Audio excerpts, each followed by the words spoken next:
Good evening students. आज की हमारी जो शॉर्ट ट्रिक है वो है हम किसी भी मेटल्स या नॉन मेटल्स को ईजिली आइडेंटिफाई कैसे करेंगे। हमें अभी तक पढ़ाया जाता है स्कूल के अंदर भी कि हम किसी भी मेटल्स या नॉन मेटल्स की जो आइडेंटिफाई करते हैं वो करते हैं उनका इलेक्ट्रॉनिक कॉन्ग्रिफिकेशंस करके, कि जिनके आटोमिक सेल में 1, 2 या 3 इलेक्ट्रॉन्स होते हैं वो जनरल इलेक्ट्रॉन डोनेट करते हैं and they carry positive charge, so they are called metals. और जिनके आटोमिक सेल में 4, 5, 6, 7 एंड इलेक्ट्रॉन्स होते हैं वो इलेक्ट्रॉन गेन करते हैं, that they carry negative charge and called non metals. लेकिन कई बार क्या होता है कि कुछ एलिमेंट्स का जो एटॉमिक नंबर्स होता है वो बहुत ज़्यादा बड़ा होता है, जो हमें कई बार रिमेंबर भी नहीं होता, तो उस कंडीशंस में हम इलेक्ट्रॉनिक कॉन्ग्रिफिकेशंस नहीं कर सकते। तो उस कंडीशंस में हमारे पास ऐसी क्या ट्रिक रहेगी जिससे हमें ये पता चले कि भाई वो मेटल है या नॉन मेटल है। तो इसके लिए बहुत ही सिंपल सी ट्रिक है। ये ट्रिक कुछ एक्सेप्शनल केस होते हैं जिन पे ये ट्रिक काम नहीं करती है, वो मैं आपको बता दूंगा। वरना मोस्टली जितने भी मेटल्स हैं, नॉन मेटल्स हैं, उन सभी के ऊपर ये ट्रिक एप्लीकेबल्स है। ट्रिक क्या है? सिंपल सी, तो ध्यान से सुनना बेटा। ट्रिक सिंपल सी ये है, आपने किसी भी एलिमेंट्स का नाम है और उसको आपने रिकॉग्नाइज करना है कि ये मेटल्स है या नॉन मेटल्स है। तो उसके लिए सिंपल से क्या है, आप उसके लास्ट वर्ड देखो।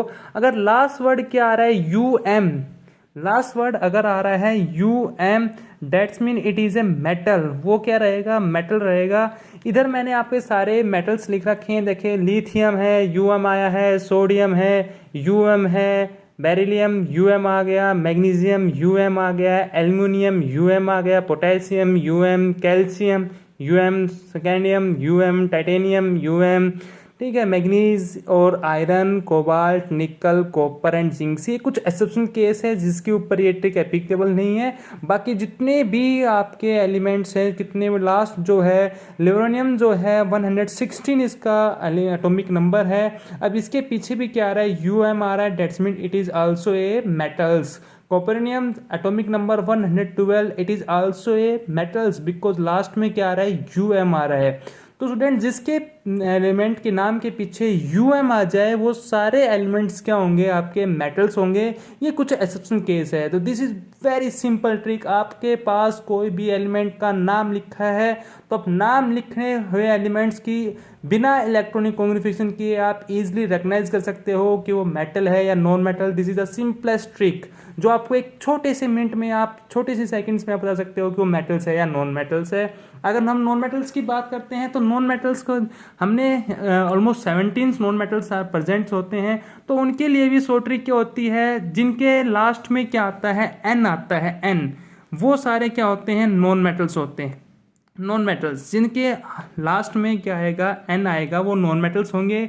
या फिर अगर हम बात करते हैं, वो सारे नॉन मेटल्स आएंगे।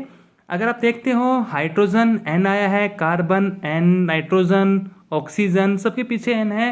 ये फ्लोरीन और हीलियम, ये कुछ एक्सेप्शन केस है। 2 सल्फर, ये आपके एक्सेप्शन केस है तीनों, जिसके पीछे ये वर्क काम नहीं करता। नियोन, क्लोरीन प्रोनेशन करते हैं तो एन की वो आ रही है।